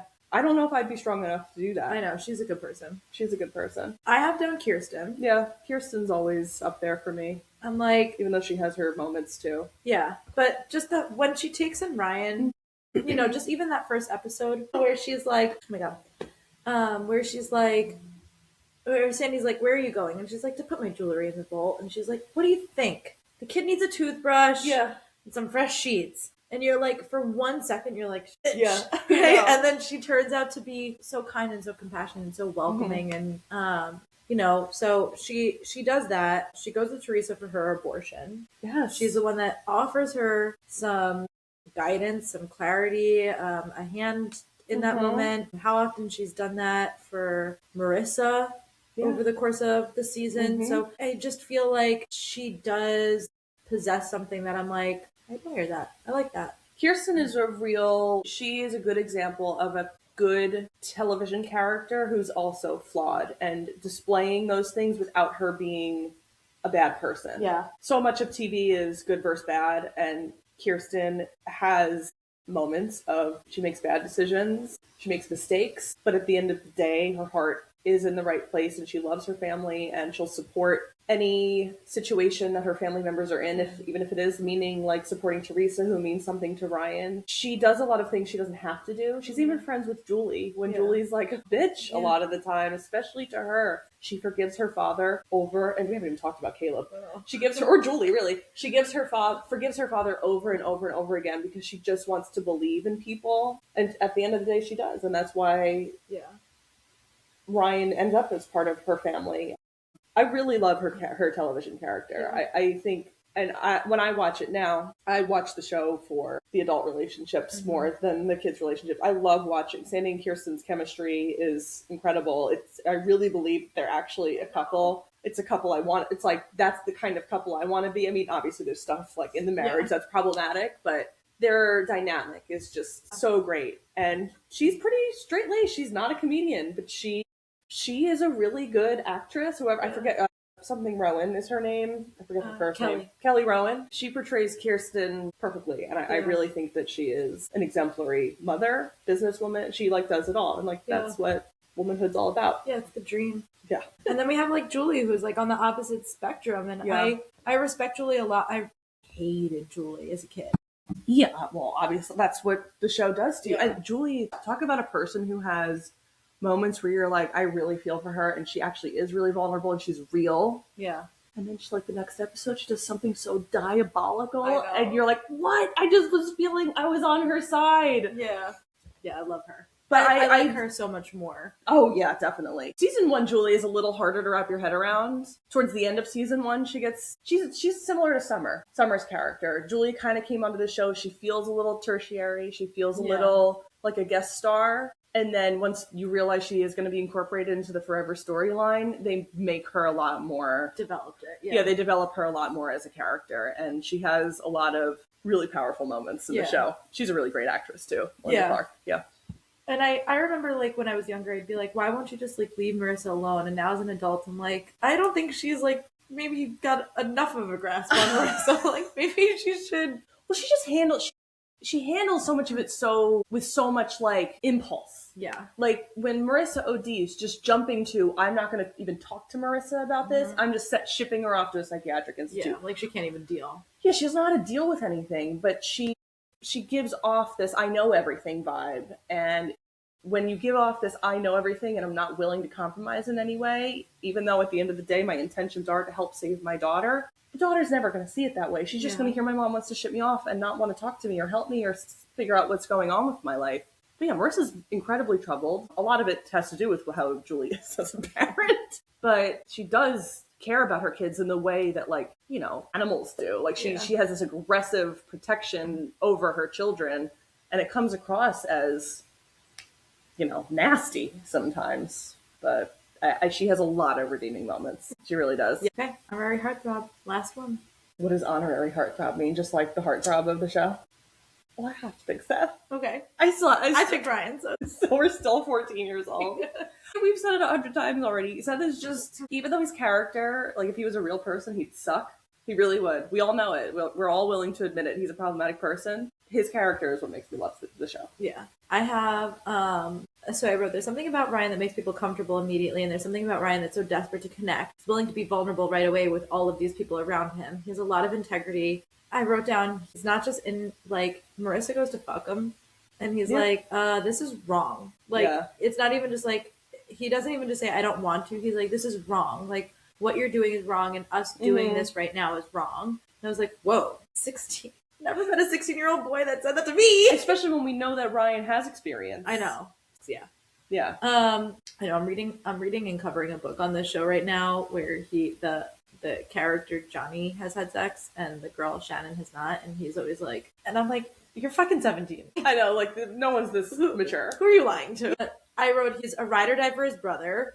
Starts the show by him just like going along with his brother. By the time we get to Thanksgiving, he goes and steals another fucking car for his brother to get him to keep him safe in prison. He saves and defends Seth multiple times. Saves and defends Kirsten. Helps Marissa with her OD. Helps her escape and stand up to Julie when that's what she wants. He goes to Chino to do some illegal shit to help Trey. He acts as a friend to Luke when Luke's dad is gay. Yeah. He saves Teresa from Eddie and then leaves to go take care of her when he finds out that she's pregnant. So just like looking back at his trajectory, I'm like, oh, I really do. None of the things that I like about him now are things that I liked about him when I was 16. But as an adult, I'm like, oh, I used to be embarrassed that I was like the one that like liked Ryan because Ryan's the bad boy. But like looking back, I was like, he's actually really not. He's like fine. Yeah, he's really not a bad boy. The show just kind of paints him that way because he's from a bad town and he gets into fistfights. But all of that comes from a place of this, you know, he's a savior. He wants to save people. Yeah. I also want to tack on to my heartthrob is Sandy Cohen. Oh yeah. Now as an adult, I'm almost leaning more towards Sandy than I am Seth because, you know, adult and Seth is a teenager, allegedly. But I love Sandy. Sandy has very few moments where he's making big mistakes. And whenever he is, I mean, most of the time with everybody on the show, they're usually making mistakes for the right reasons. Like, they have good intentions. But Sandy is just, like, he's the daddy we all want. Yeah. Yeah.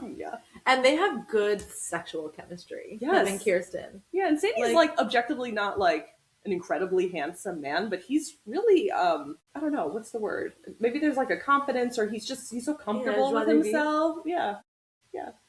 I love Sandy Cohen. I really do. I do too. I really like their chemistry, and I also like understood a lot more about this as an adult. So like I remember there's the moment where him and Kirsten are like almost like having sex in the morning, and she was like, mornings used to be our time, right? And he goes into the office with Rachel, and Rachel's like, he sounded kind of winded, and he's like, well, I was spending time with my wife. And she's like, well, how'd that go? And he's like, well, I got to work on time. And when I was younger, I thought that meant like he got to work like on the time that he has in his relationship, not like I didn't get laid because I got to work on time because I wasn't working, so I didn't have to worry about whether or not I got to work on time. So that just like wasn't a thing that I comprehended in my young brain.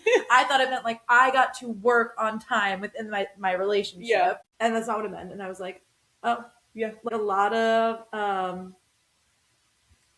of like real funny sexual stuff between them that Seth oversees and comments on. The, you know, conversation, like Seth going to seek Sandy out and being like, we need to have the talk. That scene is so funny. He's like, well, with all that foreplay, how could you? Seth's like, he's like this the whole conversation. He's like, the what now? He's like, foreplay. Like, the appetizer's just as good as the main course. And I'm like, okay, Sandy. I know. I'm like, yes, teach Seth. He's like, let me tell you about oral sex. It's just like, ah. But so good. Even the way that Seth describes like sex, where he's like just flopping around like a fish on dry. I was Nemo Ryan, and I just wanted to go home. Let's talk about things to add to the quote list. It's so funny. Or when he's like, when Summer takes off her shirt, and he's like, "Yep, Summer, whatever you want." Yes. Hello, sunshine. Yes. Oh, it's another good song. The music is so good. Yeah, it really is. Any last notes? You know, I think it's funny to watch these shows 20 years later. Really, it's probably 20 years. I feel like we were watching this probably in like 2005, 2006. Jesus Christ. Yeah, sorry. Don't bear with that bad news. It's funny because I love the way I was obsessed. I would just watch this show over and over and over again to the point where my dad had to come to me at one point and be like, Catherine, I'll never forget because I used to like stay up till like 4 a.m. I could not stop watching it. I don't know what it was. I don't know what was going on in my brain chemistry at the time, but he was like, I think I need you to like I was doing hard drugs. I can just see your dad. And I could see your mom being like, Kevin, it's not that serious. Just remember him being like, I'm worried about you. Watching this so much. And like my dad, who was a man of very few words. I'm sorry, we're laughing. I can just see your dad doing that. And I remember being like so mad and embarrassed by it. Like, what do you mean I can't watch my show until 4 a.m?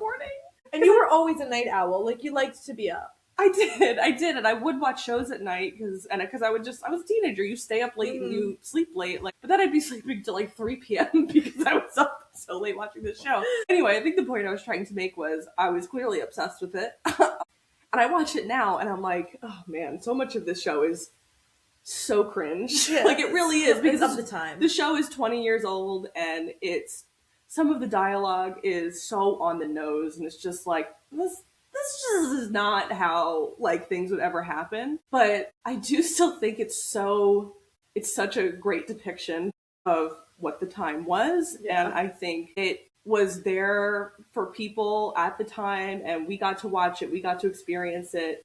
There's a lot of good storyline, there's a lot of good writing in it, there's some incredible acting moments in it, and I do still think it's worth the watch. I almost wish I could watch it for the first time again and see if I feel the same way. I don't really know the point that I'm trying to make, but it still feels so important to me when I watch it. And that's why I have tried to rewatch it a few times in previous years, but for some reason I just, I would move on to something else. Or I never fully made it through the first season. And then when I knew we were doing this, I was like, okay, I'm just going to like start over again and stick it out. And I'm like so glad I did, because now I'm on to season 2 and I'm like totally in, and I really want to make it through all the way to the end again. I love it, because I haven't watched season 4 in probably since it came out. I know, to be honest with you. I've watched season 4. I watched the whole series again in COVID. Okay, so 6 years ago already. It's crazy, but so much of it is baked into my brain. I guess not the seasons in their appropriate way. I completely blocked out Johnny. I don't know how I did that. I don't know either. You loved him. I do love him. Yeah, it's not present. Oh, it's sorry, it's present. It's not past. I kind of like Volchek too. Well, yeah, he's hot. He's the real bad boy in the show. No, totally. And he has moments too. He loves Marissa. He's just struggled. He's not good for her. Well, obviously. Wonder how that one ended up. I mean, there is no other ending for Marissa. It's just sad. It's sad to see stuff like, even in season 1, how much Kirsten drinks and how that's going to impact it, obviously, then in season 2. And like all of these things that, like, how they've just set up so many things. Yeah, it's one of the foundational texts of my life. It's something that feels like, I don't think, like, if people ask me anymore, like, what's your favorite TV show, I'd be quick to say The OC. I was just going to say that. Sometimes that's like my knee-jerk response. Yeah, it's like, mine too, because it was so true for so long, and it's such a comfort show. And the show is comforting to me, and the characters are comforting to me in a way that, like, some of my other comfort shows just don't possess. And I don't think anything's really taken its place, because if somebody asks me what my favorite show is now, there's a lot of things that I'm invested in, but there's nothing that I deeply, truly love the way that I love the OC. And just how many songs I have on my iPod from the OC. How many iPod? Yeah. Do you know how many iPods we still have? I pulled out a BlackBerry the other day, and Holland's like, what is that? I was like, you don't understand, we didn't text. I was like, we didn't text because we were watching something, and she was like, why do they keep calling each other? And I was like, you couldn't text until 9 p.m. It wasn't free until 9 p.m. And then she's like, so what did you do? And I was like, and it wasn't like this. I was like, you used to have to, like, do the T9. Yeah. You used to be so good at that. You were a fucking pro. You would be looking somewhere else, and you'd be typing out full paragraphs on that tiny little phone. I'm not proud. You should be proud. It's a skill. I had a cell phone way earlier than most people, though, because I had #divorced parents. Fair. So I had a cell phone since I was 10. I remember when I met you, we were in 6th grade, and you had a cell phone, and I was like, oh, wow, this girl has a cell phone. That's so crazy, because I was nowhere. I mean, I think I ended up getting a cell phone at the end of that school year, but you were probably part of the reason. I was like, my friend Julia has a cell phone. I should have a cell phone. Yeah, I remember we got iPhones at the same time. I didn't get an iPhone till college. That's not true. Yes, it is. No, it's not. No, it's not. Because we had iPhones together. And I simply we were still friends then. But I understand, but I think you had one in high school. No, I didn't. I had a BlackBerry in high school. But I remember us playing games on our iPhone. Did you have an iPod? I had a touch. Yes. Okay.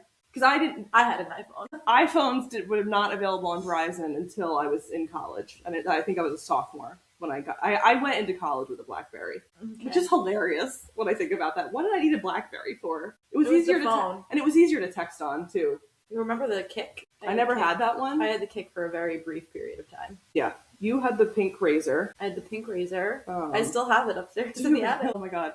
I had that weird one that was like, it was a flip phone one way, and then I could also flip it the other way. I remember that. I loved that phone because I had an actual keyboard that way. I had the one, it was a very tiny little thing. Yeah. Lit up, and the phone, the numbers were under here. Yep. And it was like a music device on top. That was back when, like, now everyone, like, now there's no, like, phone specific phones, like a brand specific phone, like those. It used to be like the Razor would have like Verizon on it. Yeah.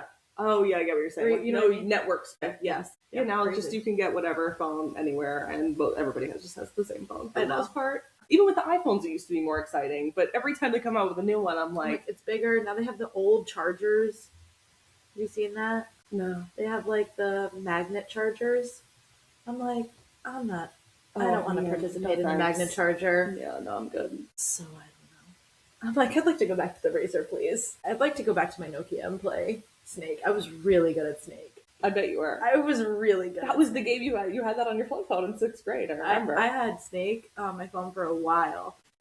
It's like my new obsession now since I've gotten off of social media. It's like I just play this board game all day. But if you download it, let me know. We can play. Okay, I'll play with you. I'll play Scrabble with you. Digital Scrabble. It's like fun, really fun, but it's like not relaxing at all. Just so you're aware. Like if you're looking for a game to relax you, this is not it. No, it's incredibly frustrating. I read to relax. Yeah. I don't know if it's considered relaxing, but I read my Kindle every night before bed. Me too.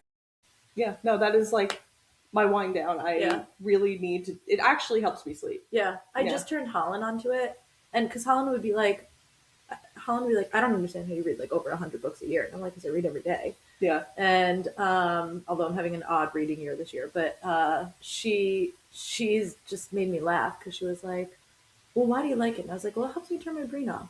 Yeah.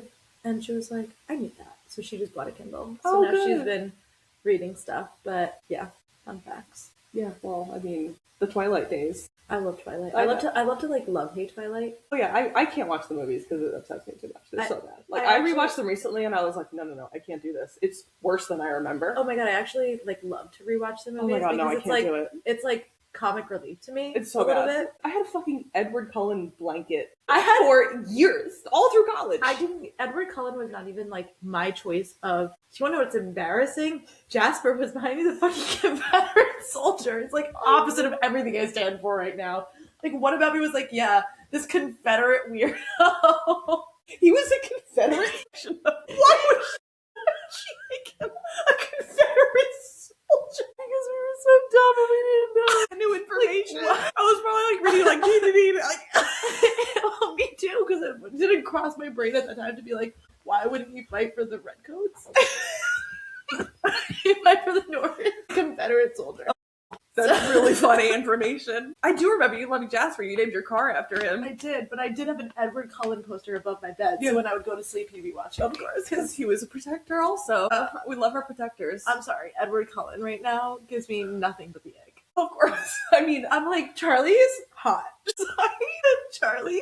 He's so hot in those movies. My legs for Charlie so bad. He's the only good thing about those movies. I know. He loves his daughter so much. He's like, why do you want to run away? Everything between. He's like, why do you want to leave me? I know. At the end, when she like basically like leaves for good, and he knows, it's heartbreaking. Talk about, isn't Volchek in that movie? Yeah, he's one of the Volturi, right? In the first movie, I think he's in only because he dies. Spoiler alert. He is killed by Edward. Yeah, he is, of course. Yeah, crazy. No, I love to rewatch Twilight. It actually makes me feel good about myself. Why? Because I like love to make fun of it. I'm like, it's like funny to me. It is funny. It's like actually comical. It's funny bad. I'm like, I went to the midnight releases of all of these movies. Every single one. And I was like absolutely eating it up. Because I didn't care. I just wanted more. Yeah. I loved the books so much. I was like, I will take whatever I can get. I don't care what it is. I don't care if it's the shittiest version of this movie. I'll take it. I've heard that Kristen Stewart and Kirsten Mode Kristen Stewart was interested in like reproducing them, Oh. and I was like, you simply cannot. They just exist as they are. They do. Yeah, no, that's true. I mean, you can't, unless whatever is made next is absolutely perfect, Yeah. it's not worth redoing. Yeah. Oh man, he's a Confederate soldier this whole time. And he was my favorite. I mean, I don't get I that. was in part. love with him. He also had like no dialogue. Me, the most expressive person on the planet. You're like, I need the into my neck. I think because I maybe saw myself in Alice when I was younger. Yes. Okay, and that she's like a little psychic. But when I look at her now, I'm like, you fucking annoy me. You're the most pick me bitch ever. So I like hate my younger self. Uh-huh. I have like a lot of shame that I'm grappling with as I realize how much of a pick me I was for my whole life. And then I'm like, maybe if you just loved yourself. Maybe. Like the true story. Like maybe if you just loved yourself and started a podcast, you'd be so much happier. And now my life is better. Exactly. It's like now I have 2 cats and my life is great. And you love yourself. I right? do. You've accepted yourself for who you are. I do. Yeah. Mm-hmm. Yeah, it's a hard thing to come to. I don't think anybody really loves themselves when they're a teenager. They might pretend like they are, but I don't think you understand what there is and is not to love. I don't think there's conceptually. No, that's a good point. And you probably are seeing that live with your Well, siblings. we try to hammer it in, and then there's sometimes where I'm like, I don't want to like make them think that that's a bad thing, because like Holland will be like challenging about stuff, and then she's like, I'm sorry, I'm difficult, and I'm like, you're not difficult to love. You're very easy to love.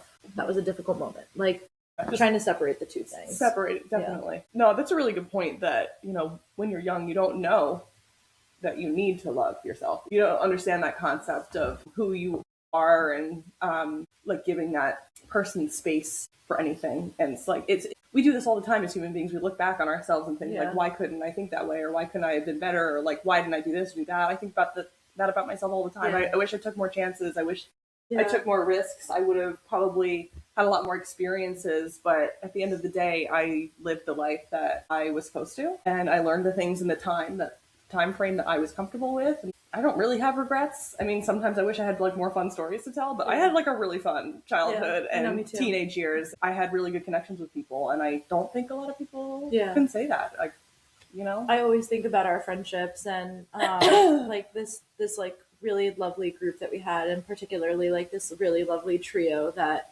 you, Kayleen, and I had. And I look back at like a lot of people in high school that really didn't have that, and how that fundamentally changed who I was, and the comfortability I think that I was able to have in myself because I knew I had good friends. Yeah. Versus like people that didn't have that and also had to like go through this like learning journey. I don't know. It's just like there are many, many things I'm very grateful for. And then I'm grateful then I became a sister when I did, because that reined me in. And I was like, I don't really want to be out hanging out with people. I just want to be home with my mom and my kids. That's how it feels. You're my kids. I know. When I was listening to the two of you talk before, I was like, it sounds like you're co-parenting We these do. children. I know you are. And it's really, it's like such a sweet dynamic. I don't have anything like, I shouldn't say that I don't have anything like that, but that's not my life experience necessarily. I just think, I look at you guys and I look at like how close you and your mom are, at like in the sense of like, you are kind of like both parents, and how close you are with your sisters and how you helped raise them. I also think that has to do with the gender of everybody. Honestly, you all have like this female understanding of the way the world works, and I'm not saying like one's better than the other or anything, but the closeness is innate. And I've always admired how honest you are with each other too, because I think something that I struggle with is when people are honest with me and it's not something I necessarily want to hear. You were hearing honest feedback your whole life.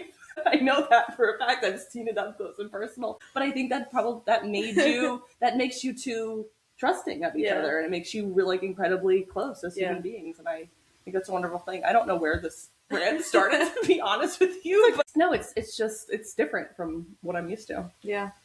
Well, see everybody. Thank you so much for listening to this episode of Femme and Furious, and thank you so much to Kate for coming on and having this conversation with me. It was really a wonderful blast from the past, and something that I will cherish for a really long time. If you enjoyed this episode of Femme and Furious, please share it out. Leave a comment, like, rate, review, all that good stuff. You can always head over to Substack, to Patreon, all of those fun places to hang out a little bit more with Femme and Furious. I will be back on Tuesday with the next installment of Binding 13.